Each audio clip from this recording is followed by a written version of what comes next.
Hello बच्चों, आज की वीडियो में आपका स्वागत है। कैसे हो? तो आज जो पिछली वीडियो थी हमने उसके अंदर बेसिक इंट्रोडक्शन किया था इलेक्ट्रोस्टैटिक्स यूनिट 12th क्लास। आज हम उस इंट्रोडक्शन को थोड़ा आगे बढ़ाते हैं और कुछ बातें करते हैं। चलो स्टार्ट करते हैं वीडियो। तो देखो, अगर मैं कोई एक बॉडी लेता, इस बॉडी के पास मैंने मान लिया कि चार्ज कितना क्या है, एक बॉडी ली, इसके पास टोटल जो चार्ज है वो किसके बराबर है, क्यू के बराबर। अब मैं इसके अंदर से कुछ इलेक्ट्रॉन्स को क्या कर देता हूं, रिमूव। मान लिया जाए कुछ भी इलेक्ट्रॉन, नंबर ऑफ इलेक्ट्रॉन्स को रिमूव कर दिया, 20, 50, 100, 200, जितने भी जो इसके अंदर इलेक्ट्रॉन्स थे उनको क्या कर दिया, मैंने रिमूव कर दिया। अब अगर मैं इसके अंदर से इलेक्ट्रॉन्स को रिमूव करूंगा तो इसके पास पॉजिटिव चार्ज क्या बचेगा, एक्सेस में। एक्सेस का मतलब होता है ज्यादा अमाउंट में, ज्यादा अमाउंट में इसके पास क्या होगा, पॉजिटिव चार्ज। तो अब इस जो चार्ज है, ये जो बॉडी है, इलेक्ट्रॉन्स रिमूव होने के बाद कैसी वो बॉडी बची, पॉजिटिव चार्ज बॉडी।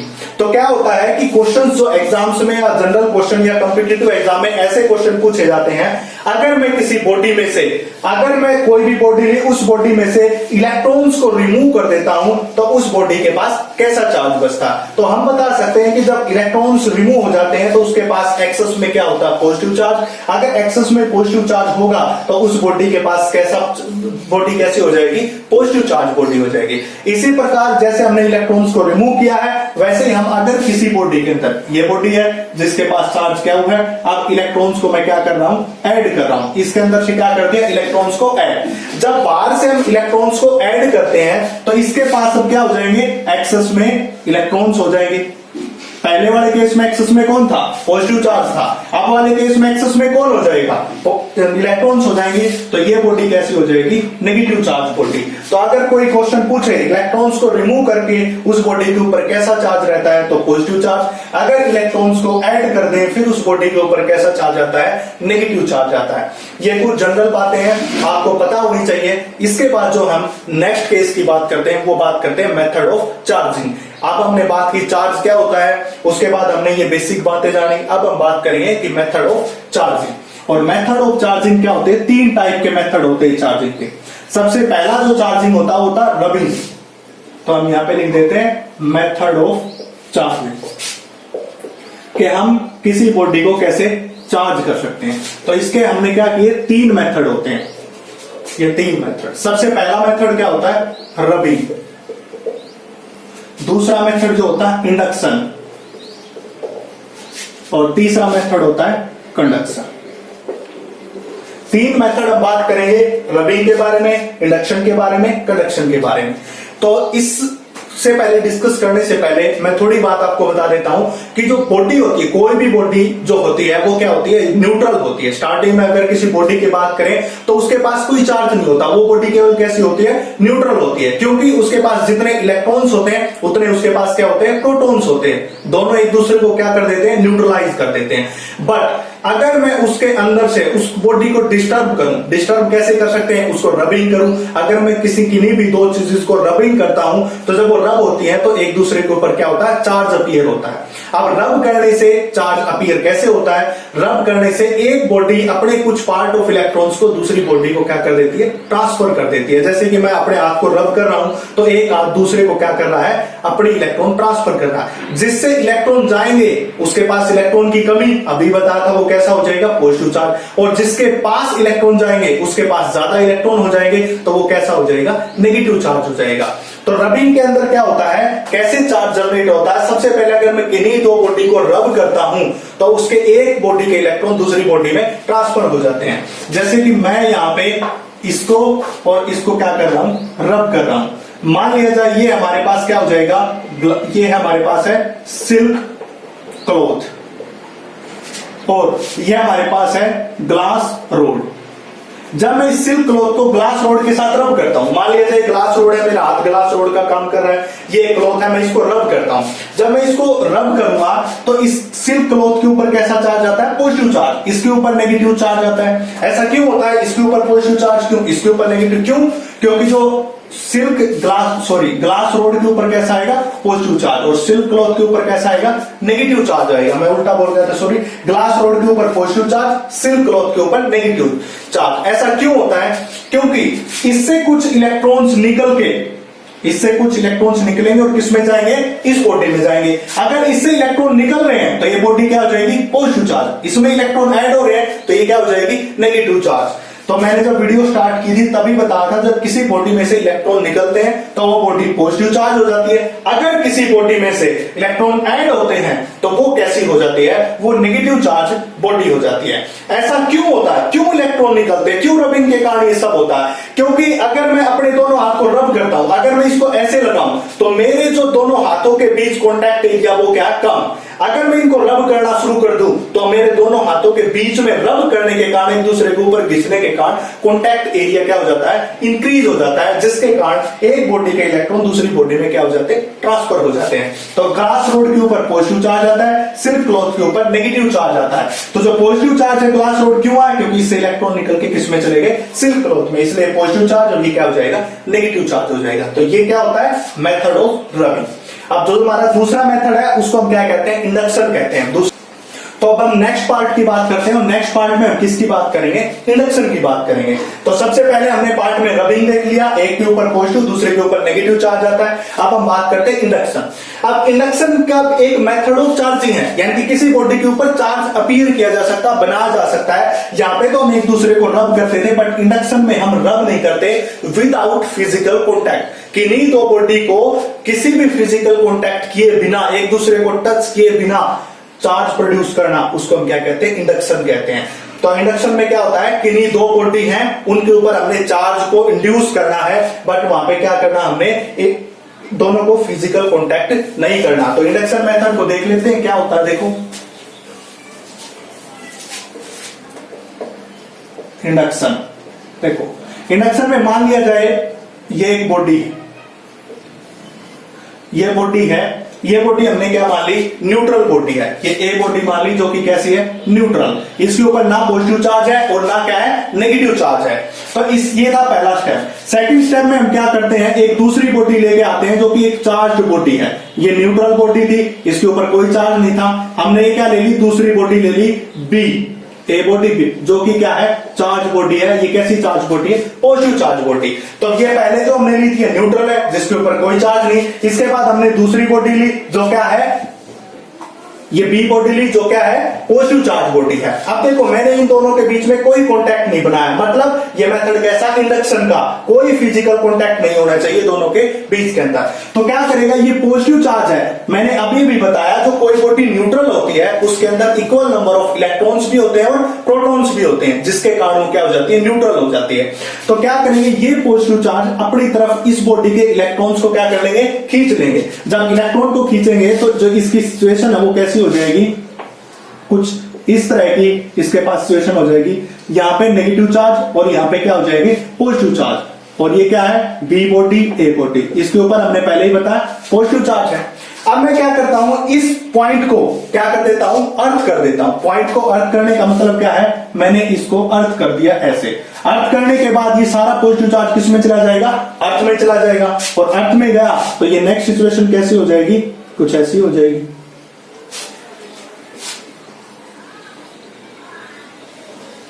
ये बॉडी नेगेटिव चार्ज, ये बॉडी पॉजिटिव चार्ज, ये अर्थ किया हुआ हमने। तो देखो इस बॉडी के ऊपर पहले न्यूट्रल ली थी, कोई चार्ज नहीं था, और अब बॉडी के ऊपर कैसा चार्ज अपीयर होगा, नेगेटिव चार्ज अपीयर होगा। तो इसी मेथड को क्या कहते हैं, इंडक्शन मेथड। तो हम अगर बताएं इंडक्शन मेथड क्या होता है, induction is the method of, जो होता है method of charging a body without physical contact of a body. Firstly we take a neutral body, then another body is a charged body, but there is no physical contact between the body B and body A. So the negative charge or electron are attracted by body B and positive charge are opposite side to the negative charge. So these positive charge goes to earth by grounding this part of a body, and a negative charge appear on the body A after induction. तो induction method के द्वारा हम क्या कर सकते हैं, किसी भी बॉडी के ऊपर चार्ज को प्रोड्यूस कर सकते हैं। बात यह है दोनों के बीच में किसी प्रकार का कोई फिजिकल कांटेक्ट नहीं होना चाहिए। फिजिकल कांटेक्ट के बिना जो हम करते हैं चार्जिंग को, उसको हम क्या कहते हैं, इंडक्शन कहते हैं। इसके बाद जो नेक्स्ट मेथड है चार्जिंग,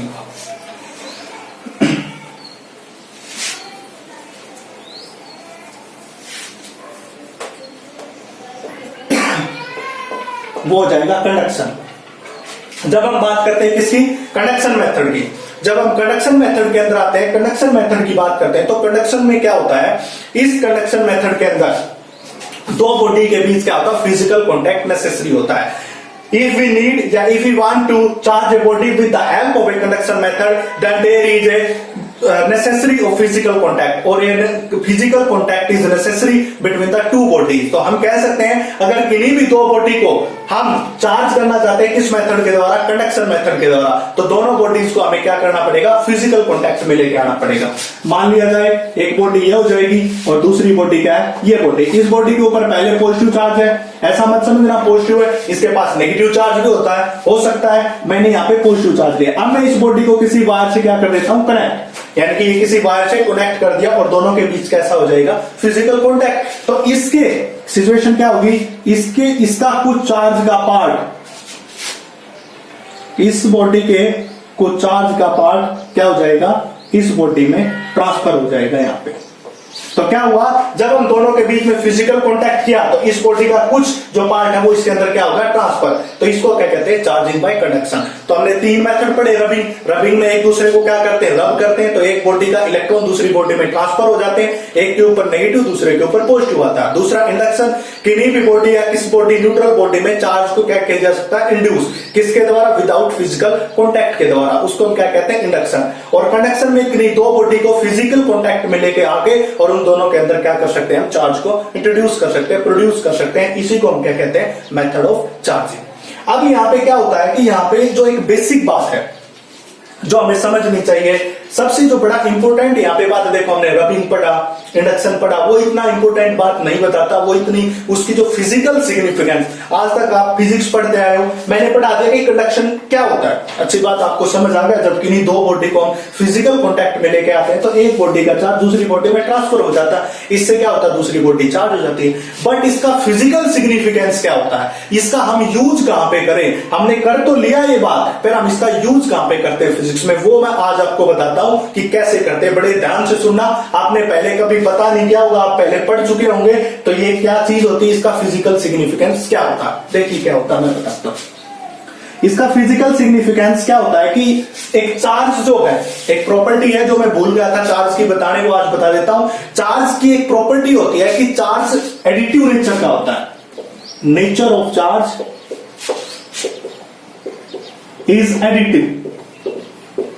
एडिटिव का मतलब क्या होता है, चार्ज की एडिटिव प्रॉपर्टी का मतलब क्या होता है, ये ऐसे ही जोड़ा जा सकता है जैसे हम नंबर्स को जोड़ते हैं। मान लिया जाए मैंने कहा कि 5 प्लस में 3 इज इक्वल टू 5, 5 माइनस 3 2, तो हम इसको डायरेक्ट जोड़ रहे हैं। इसी प्रकार चार्ज को जोड़ा जा सकता है, 5 coulomb plus 3 coulomb 8 coulomb, 5 coulomb minus 3 coulomb, ये कितना हो जाएगा, 2 कूलम। क्यों, क्योंकि एक स्केलर क्वांटिटी है और इसका नेचर क्या होता है, एडिटिव होता है, ये ऐड होते हैं हमेशा। तो इसके बेसिस के ऊपर हम कंडक्शन का फिजिकल सिग्निफिकेंस क्या होता है वो देखते हैं हम। अब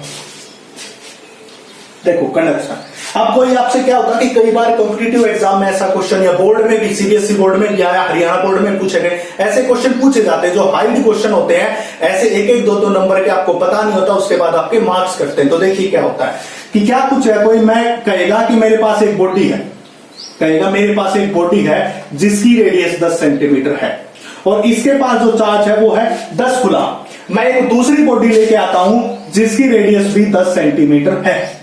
एक बॉडी ली जिसकी रेडियस 10 सेंटीमीटर, दूसरी बॉडी उसके रेडियस भी 10 सेंटीमीटर, बस इसके पास चार्ज कितना है, 0, और इसके पास चार्ज कितना था, 10 कूलम। अब मैं इन दोनों बॉडी को कॉन्टैक्ट में लेके आता हूं, एक दूसरे को टच करा दिया, दोनों बॉडी को टच कराने के बाद मैं वापस क्या कर देता हूं, सेपरेट कर देता हूं। अब इसके ऊपर ये Q1 मान लेते हैं, ये Q2 मान लेते हैं। Q1 कितना होगा और Q2 कितना होगा।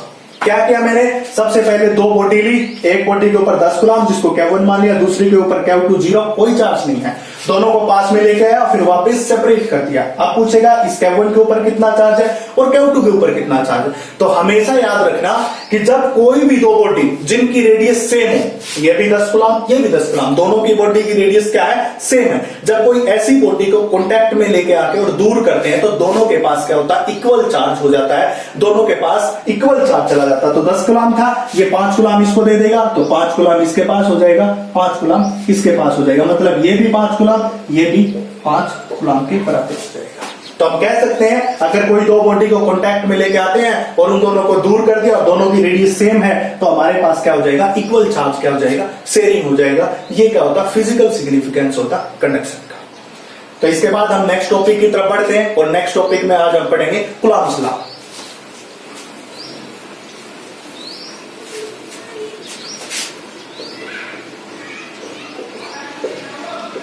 कूलॉम्स लॉ, देखो मैंने बेसिक इंट्रोडक्शन बताया, मेथड ऑफ चार्जिंग बता दिया, चार्ज क्या होता है, उसकी प्रॉपर्टीज क्या होती है, सब मैंने यहां पे डिस्कस किया। अब इसके बाद हम सीरियस जो है इस पार्ट की तरफ चलते हैं और उसके अंदर हम जो स्टडी करेंगे वो क्या करेंगे, कूलॉम्स लॉ के बारे में स्टडी करेंगे। क्या होता है कूलॉम्स लॉ, क्या चीज होती है कूलॉम्स लॉ में, इसके बारे में स्टडी करेंगे। तो कूलॉम्स लॉ क्या कहता है, सबसे पहले इसको आप समझो, उसके बाद आप इसकी डेफिनेशन इजिली लिख सकते हो। आप एक बार ध्यान से समझोगे तो क्या होता है कि मान लिया जाए मैंने एक चार्ज ले लिया Q1, दूसरा चार्ज ले लिया Q2 और इन दोनों को कितनी डिस्टेंस से सेपरेट कर दिया, R डिस्टेंस से। कूलॉम्स ने क्या बताया कि कूलॉम्स ने सबसे पहले क्या किया, दो चार्ज ले लिया, एक Q1 और Q2 और दोनों के बीच में जो डिस्टेंस बनाई वो बना दी R। तो अब क्या कहा उसने कि जो फोर्स होता है, देखो जब कोई दो चार्ज होते हैं तो इनके बीच फोर्स भी आता है, तो क्या कहता है जो फोर्स होता है वो डायरेक्टली प्रोपोर्शनल होता है प्रोडक्ट ऑफ चार्ज। प्रोडक्ट का मतलब होता है मल्टीप्लीकेशन, इन दोनों चार्ज के मल्टीप्लीकेशन के प्रोडक्ट के बराबर होता है, और इनवर्सली प्रोपोर्शनल होता है square of distance between them. ठीक है, इन दोनों के बीच की जो डिस्टेंस है उसका स्क्वायर वो फोर्स के बराबर होगा, इनवर्सली होगा और डायरेक्टली होगा Q1 एंड Q2 के बराबर। अब मैं इसको अगर मैं दोनों को क्या करता हूं, sum up, equation number first और इक्वेशन नंबर सेकेंड, अब यहां पे लिखते हैं बाय फर्स्ट एंड सेकेंड। तो मैं क्या लिख सकता हूं, force is directly proportional to Q1 Q2 by में R स्क्वायर, यानी कि दो फोर्स है वो किसके बराबर होगा, Q1 Q2 bye R square. अब आपको पता है कि जब कभी भी प्रोपोर्शनलिटी साइन को हटाते हैं तो कोई कांस्टेंट इसके साथ आता है, तो वो कांस्टेंट क्या होगा, देखिए फोर्स इज इक्वल टू में K Q1 Q2 बाय में R स्क्वायर। यहां पे क्या हो जाएगा, प्रोपोर्शनलिटी कांस्टेंट। तो यहां पे K क्या है, K इज इक्वल टू में प्रोपोर्शनलिटी कांस्टेंट। अब हम बात करते हैं इस K की वैल्यू की। इस K की वैल्यू कितनी होती है, 1/4 पाई एप्सिलॉन नॉट के बराबर, और अगर मैं इसकी मैग्नीट्यूड में लूं तो 9 × 10⁹ इसकी जो है वैल्यू होती है। अब क्या बात आती है कि मैंने बता दिया कूलॉम्स लॉ क्या होता है। अब हम बात करते हैं कूलॉम्स लॉ की इस डेफिनेशन के बारे में। तो हम क्या कह सकते हो, यहीं से देख के डेफिनेशन बनानी है हमने रट्टा नहीं मारना, हमें रटनी नहीं है कि बाहर से रटे, नहीं, यहीं पे डेफिनेशन देखो हम लिखेंगे अकॉर्डिंग टू कूलॉम्स लॉ। किसके अकॉर्डिंग, कूलॉम्स लॉ, या फिर Coulomb's law states that force of interaction, क्या बताया, force of interaction between two charge, Q1 और Q2 दो चार्ज ले रहे हैं, तो force of interaction between two charge is directly proportional to product of charge, पता है Q1 Q2, and inversely proportional to square of distance between them. तो इसको हम क्या कहते हैं, कूलॉम्स लॉ। फिर से बता देता हूं, अकॉर्डिंग टू कूलॉम्स लॉ, और Coulomb's law states that force of interaction between two charge is directly proportional to product of charge and inversely proportional to square of distance between them. उन दोनों के बीच की जो डिस्टेंस होती है उसके inversely proportional होती है। ये था हमारा कूलॉम्स लॉ क्या होता है। इसके बाद इसका जो छोटा सा डेरिवेशन है वो ये रहा, और अपने यहाँ पे प्रोपोर्शनलिटी कांस्टेंट निकाल लिया कि 1/4 पाई एप्सिलॉन नॉट 9 × 10⁹।